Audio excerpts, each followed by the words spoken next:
What's up, everyone? Hello, my name is Mitchell Coleman, and I am an alcoholic, and I have your daily reflections for August 20th, 2021. This is a really good one.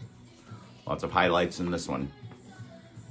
This one's titled Toward Emotional Freedom. Since defective relations with other human beings have nearly always been the immediate cause of our woes, including our alcoholism, no field of investigation could yield more satisfying and valuable rewards than this one. This one is so good and so where I am and have been. Please give this channel a like and a subscribe. I'm very excited about just spreading this word.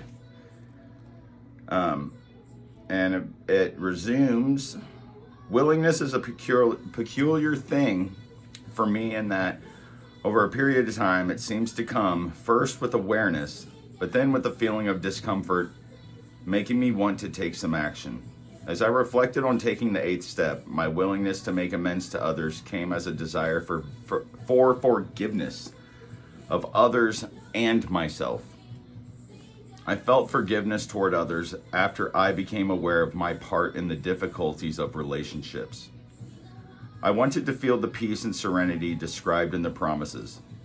From working the first 7 steps, I became aware of whom I had harmed and that I had been my own worst enemy. In order to restore my relationships with my fellow human beings, I knew I would have to change. I wanted to learn to live in harmony with myself and others so that I could also live in emotional freedom. The beginning of the end to my isolation from my fellows and from God came when I wrote my 8th step list. I'm having a really good morning today. Well, it's afternoon because I chose to sleep in all. I've just had a really crappy night. This one's so good because I felt forgiveness toward others after I became aware of my part in the difficulties of relationships. And it all just makes so much sense to me where you're supposed to be single. It's hard to have time to see who you are when you're in something. And this time I've been having by myself is really good for me and really sad and really crappy, I talked to my counselor about these things, and it's so important to talk about all this stuff. If we're holding in things and we don't want to talk about it, that is so detrimental to failing, to relapsing. And thank God I didn't relapse, but I've had a mental relapse for sure about just these bad ways of thinking, and it's really tough. I've become definitely more emotional, and I am okay with that. There's nothing wrong with being sad and wanting to cry because it lets me know how important recovery is and how important love is and how I'm really not this person that I feel this guilt about, because I keep saying, why would you feel anything if you didn't care? And why would something still affect you if you didn't care? So everyone does their things different, and I guess mine is to choose to just kind of, evaluate why it is I am this way. Why do I need that self-acceptance still? Why do I care what someone else thinks? Why is it so easy for people to just shut emotions off? I guess that's just the difference between a lot of people, and I have to understand that too, because it is easy for some people to shut things off.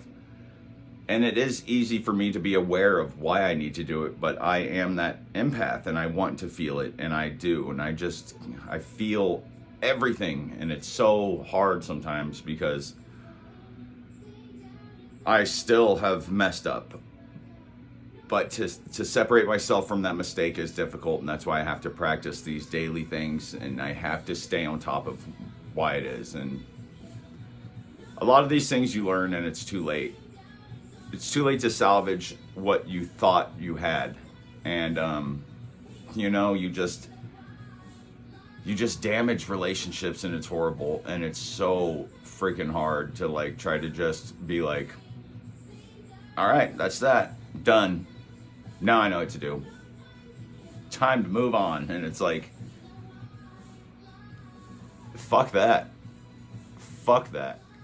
Ugh. Okay, enough of that. Really, okay, from working the first 7 steps, I became aware of whom I had harmed and that I had been my own worst enemy, which is the truth. You're going to find out that you are your own worst enemy, regardless of what you think caused this pain, what you think caused you to think this certain way. You're the one that's ultimately choosing what you do with that. You're the one that's going to make the decision on what to do with that. It doesn't matter if someone has done you wrong or you think they've done you wrong. You're still the one in charge of what's going to happen. You can't control who's going to screw you over. You can't control who's lying behind your back. You can control, and you can choose to be open and vulnerable and choose to have a good relationship with people, and you take that risk. And it's all so connected with psychology and all this stuff and all these biases and all these denials that we have and what we choose to believe, because a lot of these things, like, not getting crazy into stuff, but one of them is the blame bias, and we choose to blame others for why we're at where we at, because it's easier for us to blame others, to justify ourselves, to make ourselves feel right and vindicated in why we act a certain way. See, this person did this to me, so I am allowed to do this, because there's nothing wrong with what I'm doing, because this person did this to me and I deserve to do this. And it's like, that's a blame bias, because you're finding something else to blame for why you're doing what you're doing. So in order to restore my relationships with my fellow human beings, I knew I would have to change, and that's really what it comes down to. And we can become very lackadaisical in these things and think, okay, I know what to do, I'm gonna change, and then you don't. And I'll do it tomorrow, I'll do it, and you don't do it. God, it's so freaking frustrating, because then you're forced to do it at a certain point where it's like, oh yeah, here you go. You are doing it because you have no other option right now other than to look at yourself and see where to change. So that's where I am, and I'm changing, and I'm still going to keep going through these emotions. Every day's different, I can't pretend that every day's hunky-dory and everything's great, because it's just not.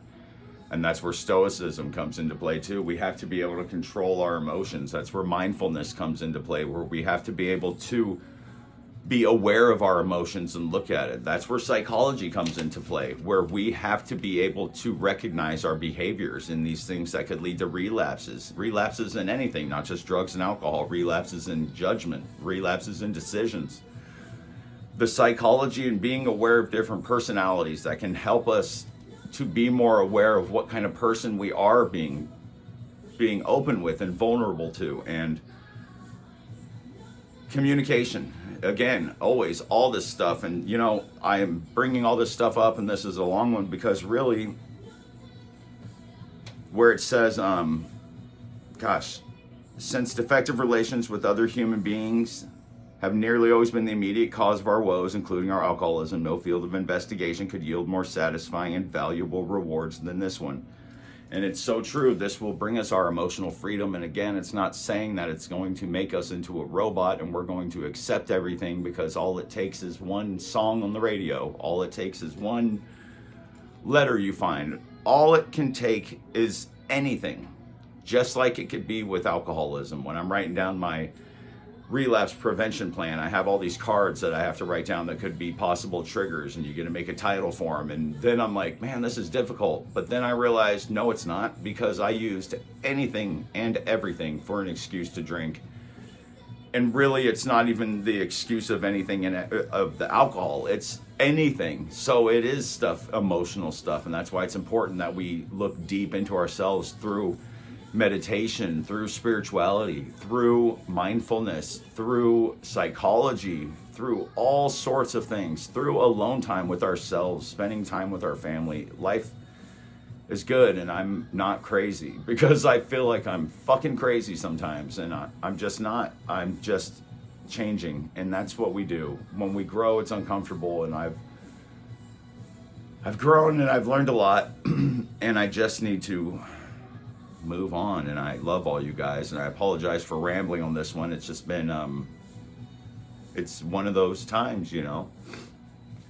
We have to have these times. We have to have feelings, and I love all you guys, and I wish you the best, one day at a time.